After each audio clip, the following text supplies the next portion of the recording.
Alright, so all of you guys have commented and I've heard, read, whatever you will.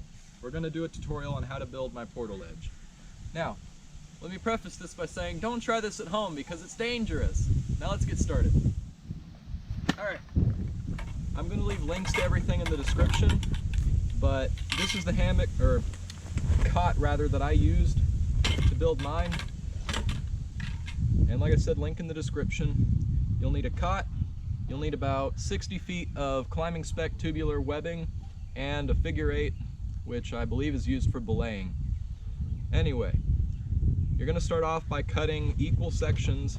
For this hammock particularly, you're going to cut 8 equal sections of the webbing, and you're going to tie them onto the bottom of the figure 8 like this.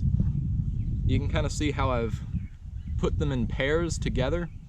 So this pair is going to go to the 2 far corners, the next pair is going to go to the next corners, and so on.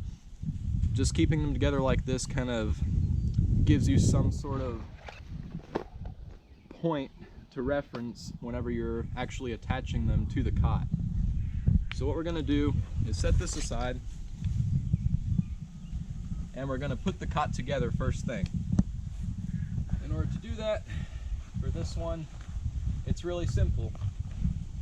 You've just got a few links that go together like this.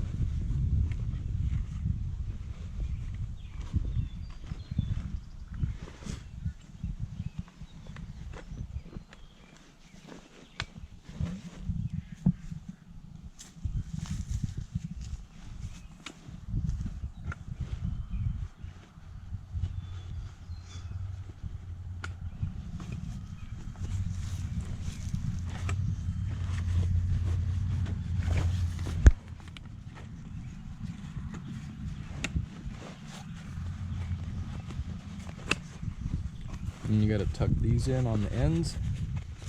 You see over on this side, that one's peeking out. Just going to tuck that in.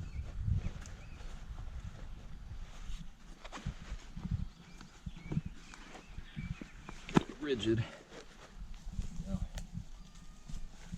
Side's good, side's good. Alrighty.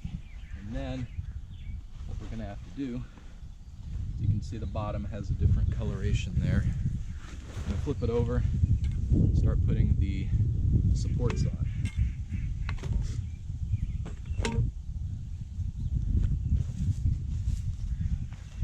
Now, I haven't found really a great way to do this other than just brute force, but some of you guys might have suggestions on how to do this a little easier. You'd be welcome for suggestions in the comments, especially if any of you build one of these, which you shouldn't, but if you do. And I'm going to hand this off to my brother so he can do this because I'm a little disabled right now.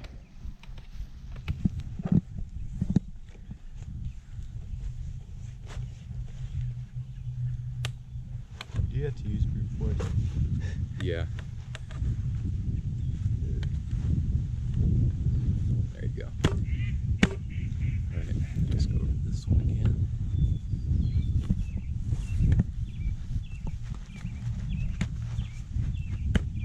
Sweet.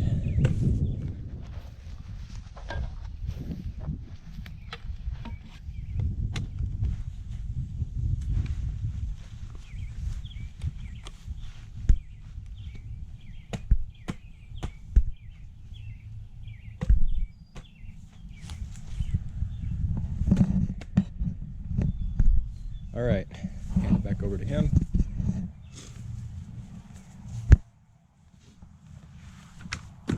Now you've got the cot put together. Next step is to attach your suspension system. So kind of like I showed you, I've got these in pairs running to their corresponding attachment points.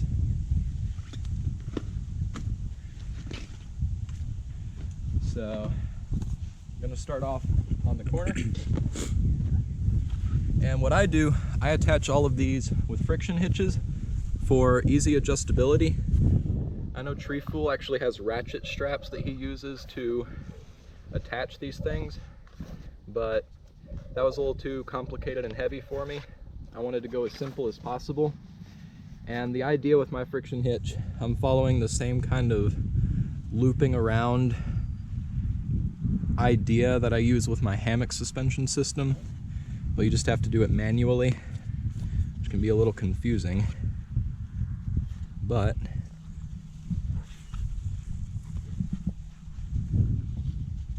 that right there is the concept. So I'm going to go through and do this to every point on the hammock, and then we're going to hang it, and then we're going to adjust it. So right now, all I focus on is getting these friction hitches put on here and just set up and ready for adjustment. I'm not going to tighten them yet. So we've got the first pair done. We'll move on to the next pair in the sequence. Put that there and this here. And on these middle ones, you're going to want to go to the farthest side, closest to the end, with your strap so that it's pulling against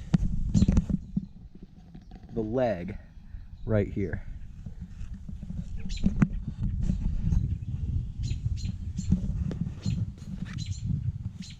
Hitch this.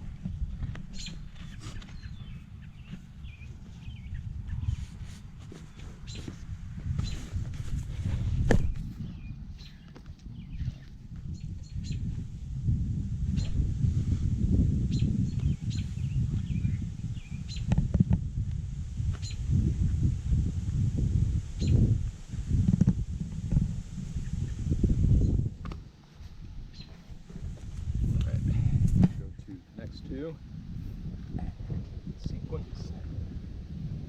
And of course, like I said on the other one, you're going to want these to go on the end side of the leg.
Last one.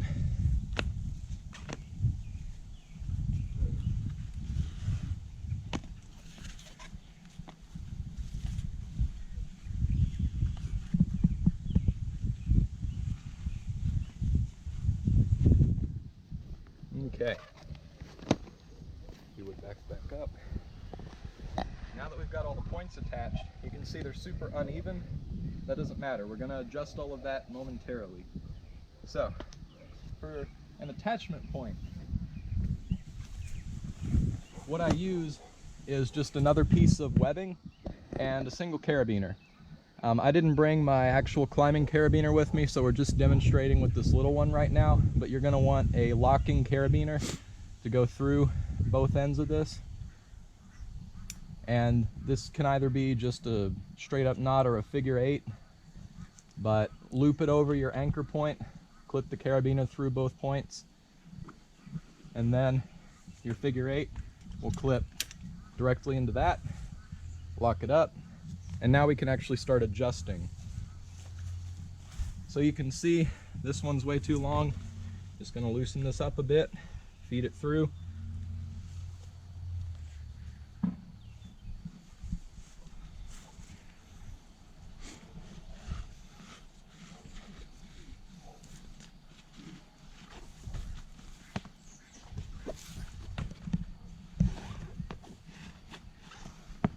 And there you go, that one should be close. Really the hardest part in making this whole ledge is adjusting and getting this to the right adjustment after you've already put it together. Undid that not accidentally.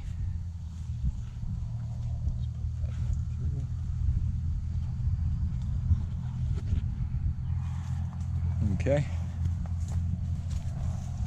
Now these two look pretty much where I want them, so now let's tighten these ones up.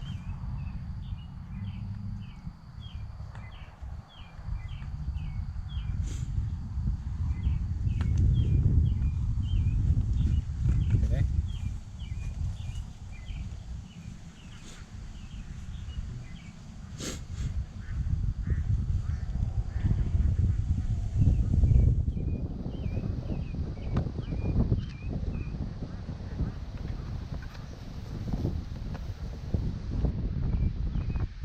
Whenever you set up a portaledge, you're going to want one side of it slightly higher up than the other in elevation, because, at least for me, most of the mass in my body is on my upper body.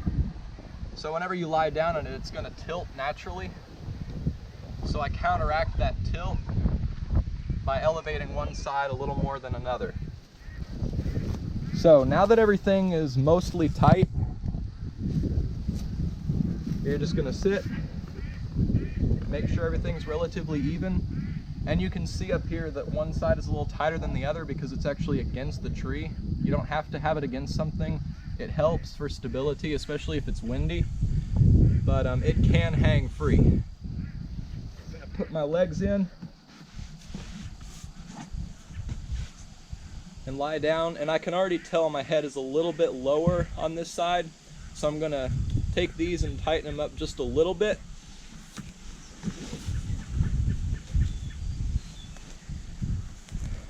So I'm going to take this, and you can see even after I was lying down in it, even after a full night, these are still very adjustable. Okay, tighten that.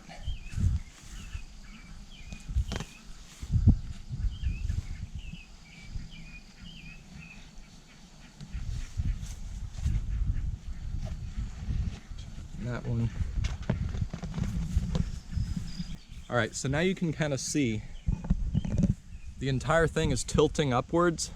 So my head's going to be on this side, and it should mostly even out by the time I get situated.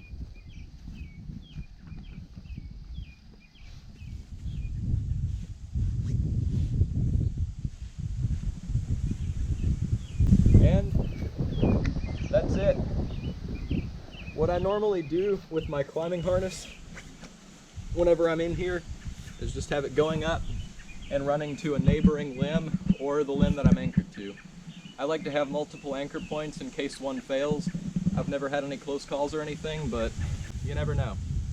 Be as safe as you can. And again, don't try this at home, but that's how I made my portaledge, and good luck to anyone else who wants to try it. I hope this has been helpful. I'll have links in the description to all the parts that I used. You can switch up and use your own parts, but this is how I made mine.